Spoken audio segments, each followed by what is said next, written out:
From an August 2017 Siva Samoa at Matahiwi to a July 2019 poem at Christchurch Airport for Sir Ed Hillary.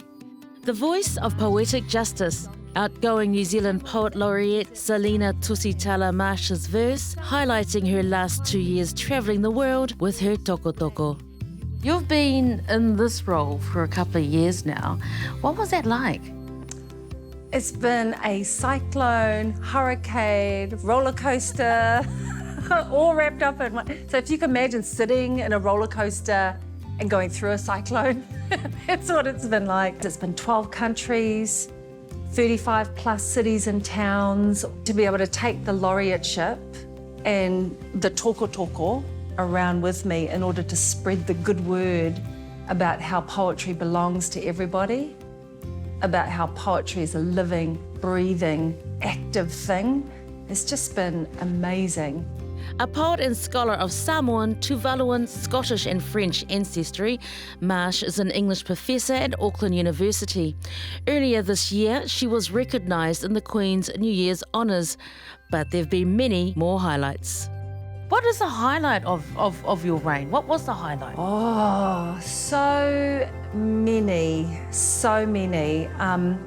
One of them would have been introducing Barack Obama to, the Mātua toko toko, to how we do poetry in Aotearoa, New Zealand, and to explain to him, this is the Māori carved walking stick that represents the highest office for poets. And he was fascinated and he just said, yeah, we need more poetry in the world. You're the first Pacific Poet Laureate. How important is it to have our Pacific people recognised and our poems heard today? It's everything. My last visit to Samoa was to speak with His Highness Tuia Tuapua Tamasese, and we had afternoon tea with him, and he wanted to see the laureateship toko toko, the Mātua toko toko, the one that I got while this one was being made.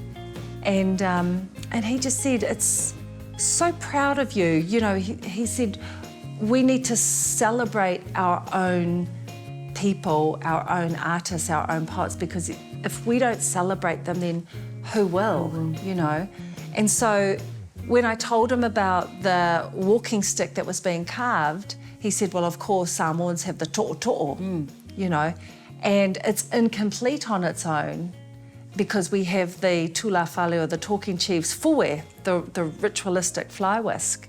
And so he chose the top part of my toko toko. And then, me being me, I got worried.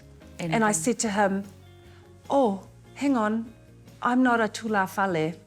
I don't have a matai title. And he kind of looked at me and he said, what do you mean? You already are a tula whale. Look at all the places you go representing us. Everywhere you go, Samoa goes with you. Toko toko, toko toko on the wall.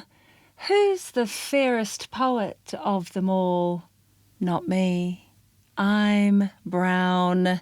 And where we come from, we don't hang toko toko on the wall, display them in libraries or archive them in museum drawers. We hold ours firmly in our hand. They help tell our story. They help us stand.